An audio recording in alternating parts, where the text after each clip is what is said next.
vão demonstrar algumas coisas para a gente conseguir visualizar melhor o que a gente está querendo dizer, né, Márcia? Com certeza, vamos lá. A primeira delas, vamos ver. Eles estão conversando naturalmente. Amigavelmente. Você percebe que os dois estão se inclinando um em direção ao outro. O que quer dizer isso? Isso não quer dizer igual um sinônimo, mas está dando a impressão de que eles estão interessados no assunto. Um está muito envolvido com o que o outro está trazendo de novidade, porque às vezes você vê duas pessoas conversando, às vezes eu tenho uma brincadeira, coisa de psicóloga, sabe? Tá num restaurante e fica observando os casais. Como eles se portam. Pela postura, você adivinha o que eles estão falando ou o que está rolando entre eles. Então, se o casal estiver com o corpo mais inclinado, como você o caso percebe? dos meninos, Um em direção ao outro. E olha a questão do olhar do Homero. É um olhar assim, atento, ele olha no fundo, ele quer entender tanto que a além da sobrancelha palavra. dele levanta quando fala e tudo, né? Exatamente, além da palavra. Isso também passa uma mensagem de interesse, eu acho que é de empatia.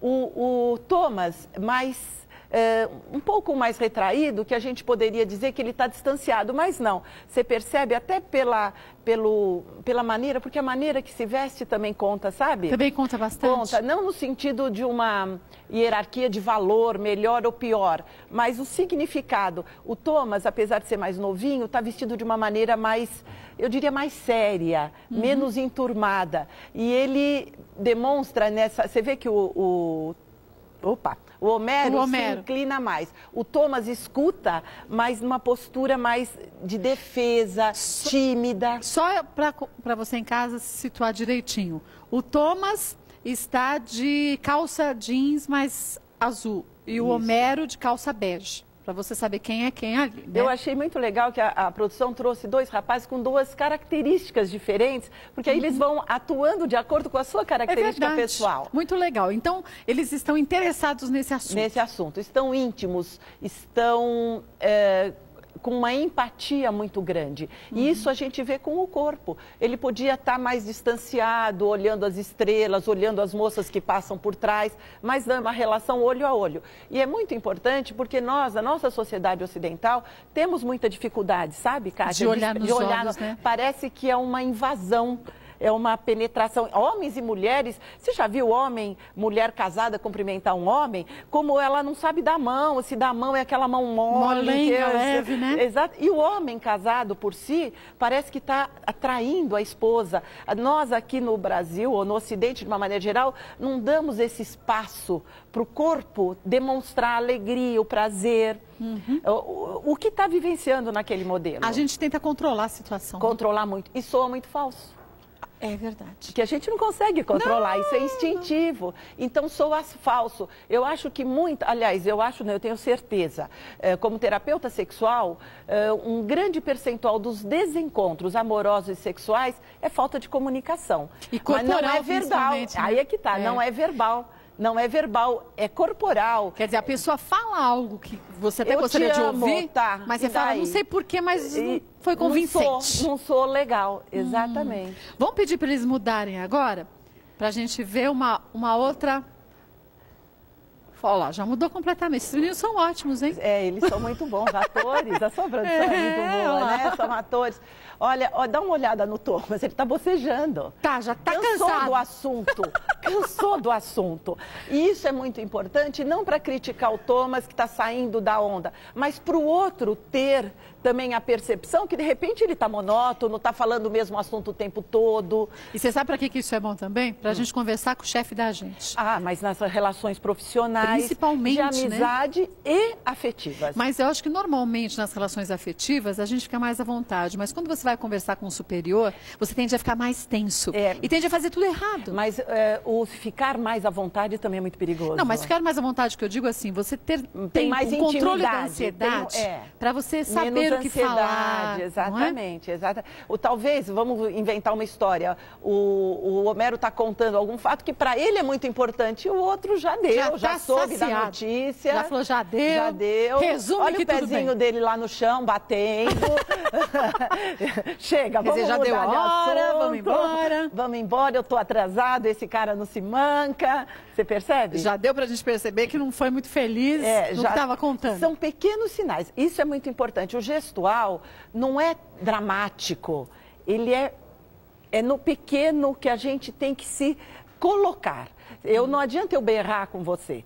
Se eu falar firme e num tom coloquial, você vai entender que a minha intenção, eu estou demonstrando uma insatisfação. Assim também no gesto. Não adianta um grande berro, um tapa, uma briga. Né? Pelo contrário. Perde a razão, né? Perde totalmente a razão. Eu posso pontuar, porque nós estamos falando muito em gestual para aproximar, mas ele também serve para pôr um limite. Ah, sim. Por exemplo, se eu cruzo meus braços aqui e encosto o corpo. Pois é, nós falávamos disso lá fora. Você pode estar fazendo isso por frio. Ou entediada, doida pra você ir embora. Porque é uma defesa. A gente percebe muito assim também no setting terapêutico, a bolsa no colo, mulher. Quando a bolsa fica no colo, você já quer, ela tá louca para ir embora dali. Isso que você colocou é muito importante, Kátia, porque também não adianta a gente falar do gestual sem integrá-lo, linká-lo em todas as circunstâncias dele. A conversa e o gesto fazem uma história. Não é o gesto que diz uma coisa e a conversa diz outra. É o conjunto disso faz a história que aquela pessoa está vivendo. A gente não pode trabalhar o gestual. Desculpa, só mais uma coisa. Quando eu fiz a minha formação em sexualidade, é muito interessante que um dos exercícios era ver uma cena sem sons. E a gente achava que era uma briga, e era um encontro sexual. Ah, achava que era uma briga? Era uma briga, porque você só via pernas e braços para lá e para cá, e não sabia o que estava acontecendo. Era um encontro sexual, erótico entre duas pessoas. Então, precisa tomar muito cuidado que uma questão não anule a outra. Elas vêm para se complementar. Se complementarem, reforçarem, exatamente. Vamos ver agora uma outra situação. Olha lá. Quer dizer, o falar, colocar a mão, isso também significa algo? Pois é, muito importante, porque aí nós vamos falar um pouco de sensorialidade. Sensorialidade é aquilo que a gente ensina para as criancinhas e que nós aprendemos quando éramos crianças. Audição, olfato, paladar, tato e visão. Trabalhar com esses sentidos, a gente fala ainda em 5 sentidos, mas já existem estudos que existem muito mais sentidos. Para que o que a gente está querendo falar, falando de linguagem corporal, acoplando a palavra e agora a sensorialidade, para que nós estejamos, Kátia, inteiros nas situações da nossa vida. Porque a gente sempre está faltando alguma coisa. Um pé na frente e outro atrás. Exatamente. Ou aquilo que você falou no começo. Caramba, eu queria ter dito tanta coisa e me apresentei toda errada.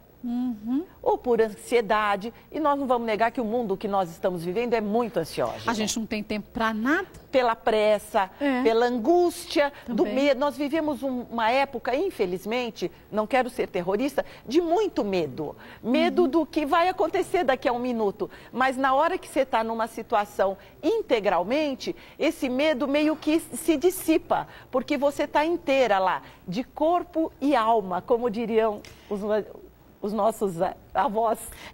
Na verdade, a ideia é saber usar a linguagem corporal ao seu favor. Porque isso é nosso. Aí é que está. De alguma maneira, estamos pela metade. É verdade. Você não está integralmente na situação. Integralmente na situação. Como a gente vê agora, ó. Aquele segurar das mãos, apertar das mãos. Aquilo lá é ansiedade. Ansiedade, né? Começa a dar coceira na orelha, o cabelo sai do lugar, as mãos estão se esfregando, você percebe? E o outro está ficando mais rígido. O corpo dele. Está ficando mais tenso mesmo. Tenso, exatamente. Porque nós estamos falando de mãos, pernas, olhares, mas essa parte... Os ombros, né? Esse monte fuge, diz muito. Ombros caídos, ombros levantados, postura. A postura do Thomas, ela é mais ereta. Ele, às vezes, pode passar até uma questão de antipatia. O queixo mais levantado, o narizinho em pé. A forma de olhar, né? Sabe aquela coisa do nariz em pé de antigamente? Mas, às vezes, é apenas uma postura corporal e denota também interesse. Mas, à primeira vista, aquilo também que a gente aprendeu, que é totalmente falível e aprendemos como infalível, a primeira impressão é que conta. De jeito nenhum. A primeira impressão está totalmente divorciada de todo o resto. O conjunto da obra que vai te dizer depois como é essa pessoa, né? Olha, agora o Homero está com sono, ele está louco para ir embora, ele está falando assim, o que essas duas não param de falar? Já deu o meu tempo. Mas será que é isso? Ou será que é um gesto depressivo, de desinteresse dele em relação às suas circunstâncias? Porque agora nós fazemos parte da circunstância dele. Ele podia estar vivaz. Ele está se desinteressando. E isso, às vezes, não é só em relação a gente, é em relação à própria vida dele. Olha aí a sobrancelha. Sobe e desce, você percebe? Quer dizer, ele já está meio entediado, mas como você disse muito bem, talvez não com a gente, mas com a vida dele, que ele não sabe por onde começar a mudar, Por que eu falo isso? Nós não precisamos ser terapeutas, Kátia, não precisamos ter bola de cristal. Mas nós vivemos um mundo muito bélico, muito revoltado, porque a gente se apega a uma interpretação. Eu acho que na hora que você traz essa questão da linguagem corporal, você está falando que nada é absoluto e solitário no mundo. Depende de todas as circunstâncias que estão envolvidas. Da análise geral. Né? E nós temos obrigação, né? Fala-se tanto em paz hoje em dia, eu acho que ter este olhar mais amplo. O olhar não pode ser focado. Ele tem que ser mais amplo. Senão você pode ter uma noção precipitada. E vai reduzindo muito o seu universo. É verdade. E você há de convir que nessas épocas de tanta depressão, tanta síndrome do pânico, eu já devo ter dito aqui, vou falar de novo, porque eu trabalho com sexualidade, comportamento há 20 anos.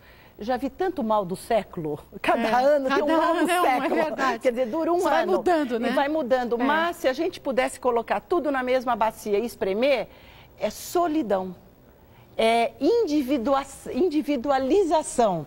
Eu vou me desligando do mundo e dos outros e eu vou adoecendo enquanto pessoa. E isso não quer dizer que a solidão bata só quando você de fato está sozinha. Você pode estar rodeada de pessoas. Exatamente. E se sentir sozinha, solitário, né? É outra. Estar sozinho é uma questão. Eu posso fazer uma opção. Hoje eu vou assistir o programa da Kátia, me deliciar, aproveitar essa tarde sozinha.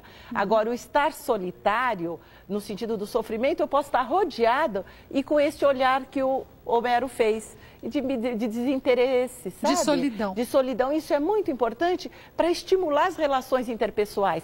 Porque eu noto em você, eu não me afasto de você. Eu vou lá e te busco. Vem aqui, Kátia, por que essa sobrancelha? Tá você não está gostando? Exatamente. É. Aliás, eu estava vendo lá, o seu olhar, nós não falamos quase de olhar, os meninos estão meio distantes, o seu olhar é muito expressivo. Mas ele me entrega? Te Às entrega? vezes minha mãe que me conhece, ou a mama que também me conhece bem, quando eu bato um olhinho meio assim, minha mãe, depois que eu acabo o programa, Kátia, você estava brava com alguma coisa? Eu falei, eu não, por quê? Você olhou para fulano meio assim, eu falei, mãe, pelo amor de Deus, mas você era percebe, isso o que faz? Amplia as tuas possibilidades. Ela não te entrega no sentido da punição, prenda-me. Ela te amplia. Te deixa mais exposto, mas mais ao mesmo tempo. Mas o que sai também entra. Mas é verdadeiro, né? Se eu não me exponho, eu também não vou receber, Kátia. É verdade. Eu não vou querer. Soa falso, a mesma porta que abre para sair, tem que abrir para entrar. É verdade. Bom, precisaríamos aqui de vários programas para a gente falar sobre isso. A Márcia Tic volta mais vezes. Quero agradecer ao Tomás, obrigada, e também ao Homero. Vocês foram ótimos, são ótimos atores mesmo, muito viu? Bom, depois voltem aqui para a gente falar dos trabalhos de vocês, tá? E obrigada mais uma vez. Espero você outras oportunidades. Obrigada. Obrigada mesmo. Olha, você viu o quanto que a gente